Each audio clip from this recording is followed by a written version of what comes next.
Hey there, hope this message finds you well. Just like many of you, I received a letter in my mail that pretty much attacks the character and intentions of many Gibbsboro residents who are hardworking, tax-paying contributors to this great town, and I couldn't let it stand without issuing some type of response. The only thing that I could think of that would warrant something like this would be desperation and fear from the people who put it out. So let's take a few minutes to get the facts straight. Anybody involved in the Preserve Gibbsboro movement deeply cares about the forestry, the open space, the creatures that live in the forest, including the endangered and threatened species that live back there. There's no question about that. That particular forest is being threatened by an affordable housing complex. If for some reason that is truly the only place in our entire town that an affordable housing complex can go and that we can meet our affordable housing obligation, then we're open to making sure that as much of the land as possible is preserved. I actually found it funny at first when the mayor asserted that the only reason that I was getting involved is because the project would go near my property. That's a backyard game that politicians play. The fact is that in a town with 2.2 square miles, a project of this magnitude is in everyone's backyard. And quite frankly, the fact is my property would be the least affected on my street. There are actually no apartments whatsoever going in directly behind my home. And as a matter of fact, there would be a huge buffer between my property line and where the apartments would actually go. The mayor asserted himself that I wouldn't even notice the project until we got down to 561. But there are, however, some people that are on my street that are being deeply affected by having their property seized through eminent domain if the project has to happen, and people who the apartments butt right up against their shed, basically, but neither one of them are running for office. So why is it that the mayor is using that tactic? I'm hoping it's because he's not feeling guilty.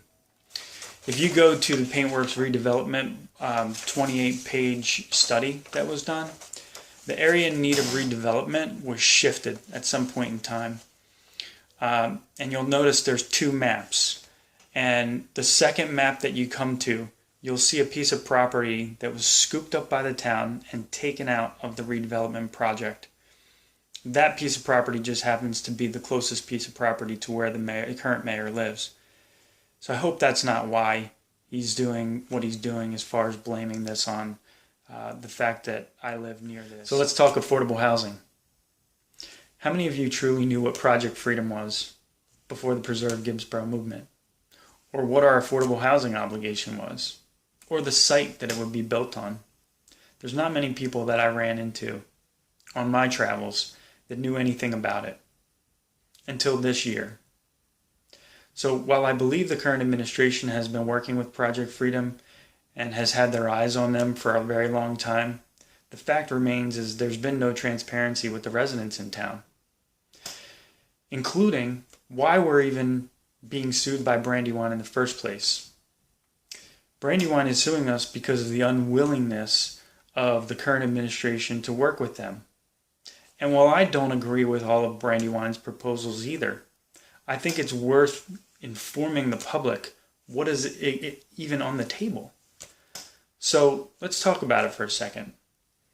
The 514 number of apartments that would go for Brandywine is specifically based on the lawsuit. They don't want 514 apartments over there.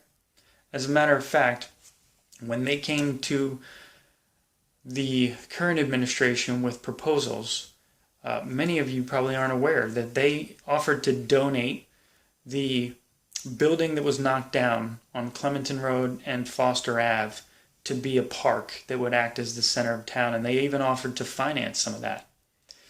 They offered to make Clementon Road from Foster Ave to 561 into a small town feel Main Street, if you will.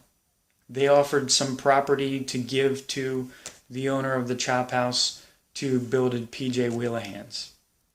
And they wanted to put in originally about 350 units, which is similar exactly to what the Voorhees Town Center is.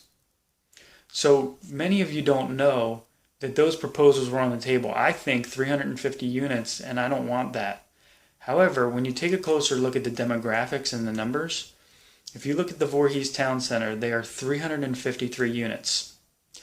There's only 28 kids yielded out of the 353 units, and it's 92% occupied at this point in time.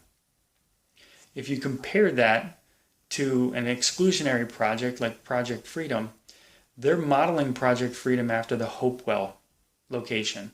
The Hopewell location has 72 units, and that produced 60 kids. Even if half of them are of age to go to our one school, the elementary school, the average cost per pupil is extremely high.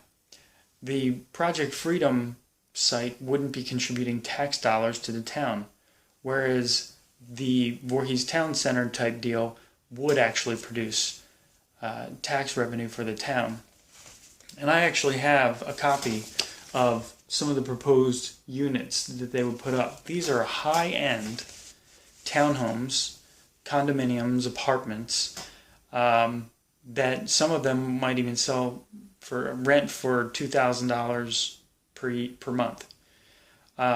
Mixed in with those would be affordable housing units, about 45 of them or more, that would help meet the affordable housing obligation, but it wouldn't eliminate it.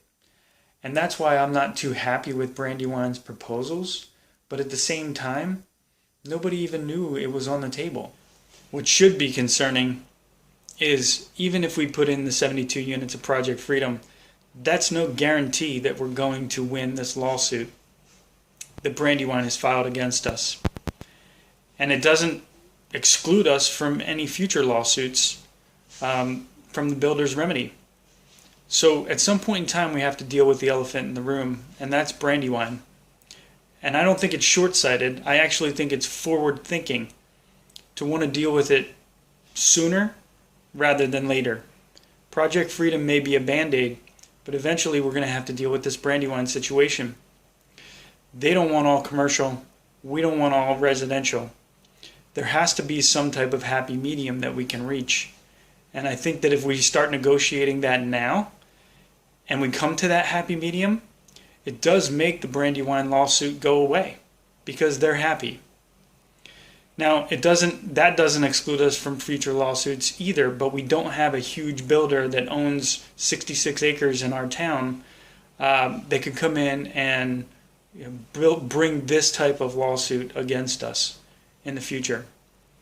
I think at this point in time, what we need to do is stop talking about where somebody lives and stop talking about intentions, but come together as a town and realize that we're all trying to do what's in the best interest of Gibbsboro. We all want our town to remain strong.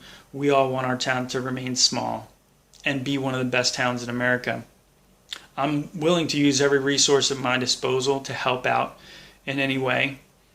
And a lot of this battle is going to be fought up in Trenton. It's very difficult to penetrate the town hall. When I first moved in, the mayor was at my house and greeted me, and I offered my services to him and volunteered for anything that he may need help with. I was told there was nothing available. I called the town hall several times and asked to volunteer, and I was always either no response or told that there was nothing available. I wasn't having much luck at town hall, so I ran for school board in 2013. I lost by 10 votes. And now here we are today. I've always wanted to be involved in the town. And again, I'm willing to use all resources at my disposal to help out in any way. All I'm asking for is that we come together as a town and we realize that everybody has its best interest at heart. Thank you for listening, and I will talk to you around town.